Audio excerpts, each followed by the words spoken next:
정부가 추석 연휴를 포함해 비상응급 대응 주간을 지정했습니다. 전공의 공백 사태로 인한 의료 대란을 막겠다는 것인데요. 추석 연휴 응급실 비용도 달라집니다. 한문 맥집기 오늘은 비상응급 대응 주간에 대해 알아보겠습니다. 추석 명절 비상응급 대응 주간은 지난 11일부터 오는 25일까지로 지정이 됐습니다. 약 2주간의 기간인데요.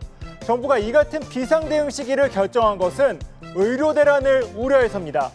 전공의 공백이 이어지는 가운데 동네 병의원이 문을 닫는 추석 연휴에 이 경증 환자가 응급실로 몰린다면 안 그래도 과부하된 응급실에 더 큰 혼란이 이어질 수 있다는 목소리가 나왔는데요.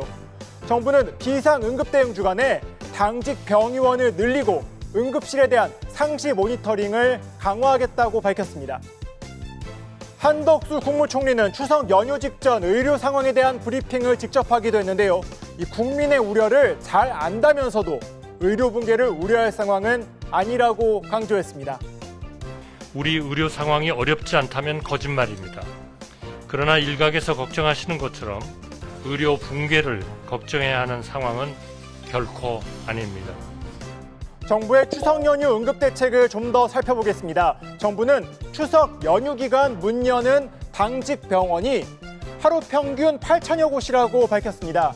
이는 올해 설 연휴 기간 운영한 당직 병의원의 2배가 넘는 수준인데요. 특히 추석 당일인 17일에는 1,700여 곳이 운영할 것이라고 밝혔습니다. 이 또한 지난 설과 비교라면 10% 이상 늘어난 수준이기도 합니다.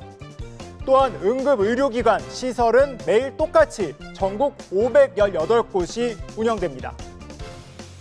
정부는 연휴 기간 병원 운영 확대와 함께 보상을 늘리는 방안도 함께 제시했습니다. 응급실 전문의 진찰료가 추가로 올라가는데요. 비상응급 대응 주간에는 응급실 전문의 진찰료 150% 가산에 100%를 더합니다. 비상진료 이전에 3.5배 진찰료를 지급할 계획인데요. 또 응급실 내원 24시간 이내 시행하는 중증 응급수술에 대한 수가도 인상합니다. 올해 2월부터 후속진료 역량 강화 차원에서 이 기존의 2.5배 수준으로 수가를 지급해 왔는데 여기에 추가로 50%를 가산합니다.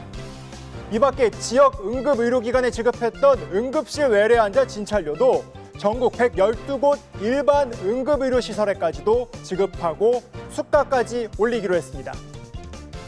이와 함께 연휴 기간 경증 비응급 환자가 응급실을 찾을 경우 기존 50에서 60%인 본인 부담금은 90%로 인상하는데요.